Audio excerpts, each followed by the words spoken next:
अब आप की बात करते हैं, आम जनता की बात करते हैं, रोजगार की बात करते हैं।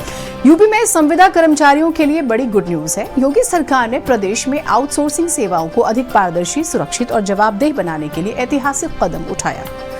मुख्यमंत्री योगी आदित्यनाथ की अगुवाई में हुई कैबिनेट की बैठक में मंगलवार को कुल 15 प्रस्तावों को स्वीकृति दी गई, जिसमें कंपनीज एक्ट 2013 के सेक्शन 8 के अंतर्गत उत्तर प्रदेश आउटसोर्स सेवा निगम लिमिटेड के गठन को मंजूरी देना भी शामिल रहा।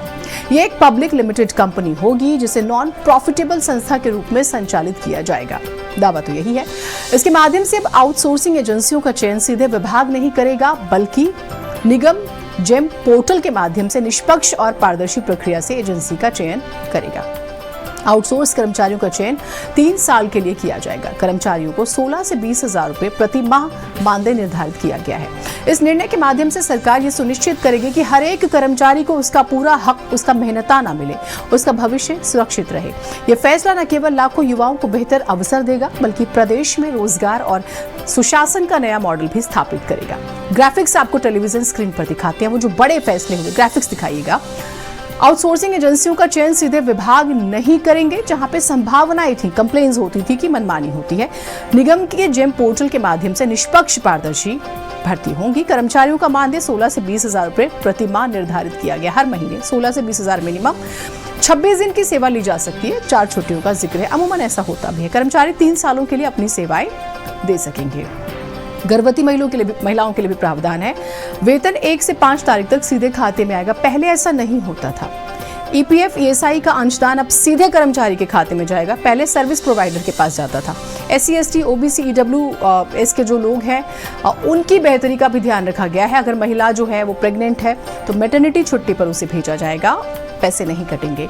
और अगर सेवा के दौरान किसी कर्मचारी की जान चली जाती है तो फिर अंतिम संस्कार के लिए 15,000 रुपए भी दिए जाएंगे। तो ग्राफिक्स बहुत महत्वपूर्ण है, जिसके जरिए हम आपको जानकारी दे रहे हैं। और ये आउटसोर्सिंग जो पॉलिसी है ये बहुत कुछ बदलने वाली है रोजगार के क्षेत्र में। इसके तर्क क्या दिए गए इसको लाने के लिए एक बार ग्राफिक्स दोबारा से आपको दिखा रहे हैं, ताकि आप समझ सके इसकी डिटेल।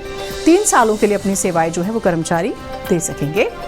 कर्मचारियों का वेतन 1 से 5 तारीख तक सीधे उनके खाते में आएगा। सरकार जो बदलाव कर रही है वो आपको पता होना चाहिए। सीधा पैसा कर्मचारी के अकाउंट में आएगा, किसी सर्विस प्रोवाइडर के अकाउंट में नहीं आएगा। चाहे वो महिला हो, एससी, एसटी वर्ग हो, जो एक स्पेसिफिक रिजर्वेशन के नॉर्म्स हैं, आरक्षण है, निर्धारित आरक्षण, वो जरूर मिलेगा। अब इसका जो दूसरा महत्वपूर्ण पहलू है वो भी आपको बताते हैं। सरकार इस बात का विशेष तौर पर ध्यान रख रही है कि किसी तरह से किसी भी कर्मचारी का हक मारा ना जाए। लिहाजा प्रदेश के वित्त एवं संसदीय कार्य मंत्री सुरेश खन्ना ने बताया है कि प्रदेश के विभिन्न विभागों और संस्थाओं में लंबे समय से आउटसोर्सिंग एजेंसियों के माध्यम से बड़ी संख्या में कर्मचारी अपनी सेवाएं दे रहे थे, लेकिन लगातार ये शिकायतें सामने आ रही थी कि उन्हें सरकार द्वारा स्वीकृत मानदेय का पूरा भुगतान नहीं मिल रहा, जो हमने शुरू में कहा।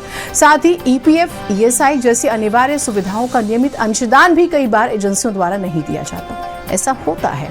इन अनियमितताओं को खत्म करने और कर्मचारियों के हितों की रक्षा के लिए निगम गठित किया गया है। वित्त मंत्री आगे कहते हैं कि नई व्यवस्था में संवैधानिक प्रावधानों के तहत एससी, एसटी, ओबीसी, ईडब्ल्यूएस, दिव्यांगजन, भूतपूर्व सैनिक और महिलाओं को नियमों के मुताबिक आरक्षण मिलेगा। महिलाओं को मैटरनिटी लीव का भी अधिकार दिया जाएगा। कर्मचारियों की कार्यक्षमता और दक्षता बढ़ाने के लिए समय समय पर उन्हें प्रशिक्षण भी दिया जाएगा। इसके अलावा सेवा के दौरान कर्मचारी की अगर मौत हो जाती है तो 15,000 रुपए अंतिम संस्कार सहायता के रूप में दिए जाएंगे। सुनिए। उत्तर प्रदेश आउटसोर्स सेवा निगम की कंपनीज एक्ट 2013 के सेक्शन 8 के अंतर्गत एक public limited company non profitable का जो गठन किया गया है, उसी के तहत उत्तर प्रदेश सरकार के विभिन्न विभागों तथा संस्थाओं में आउटसोर्सिंग के माध्यम से कार्मिकों की सेवाएं जो दी जा रही हैं, उसको बेहतर बनाने के लिए आज मंत्री परिषद के समक्ष एक प्रस्ताव आया है। इसमें विशेष बात यह है कि नियमित पदों के अगेंस्ट इसमें आउटसोर्स या संविदा पर नहीं दिए जाएंगे। आउटसोर्सिंग सेक्टर में जो बहुत बड़े पैमाने पर जो सेवा प्रदाता कंपनियां थी वो शोषण करती थी, उस शोषण से मुक्ति का निर्णय लिया गया है। और जो भी आउटसोर्सिंग में अब सेवाएं दी जाएंगी उसमें आरक्षण नियमों का अक्षरशः पालन करना पड़ेगा। जो नहीं करेगा उसके खिलाफ कठोरतम कार्रवाई का प्रावधान किया है।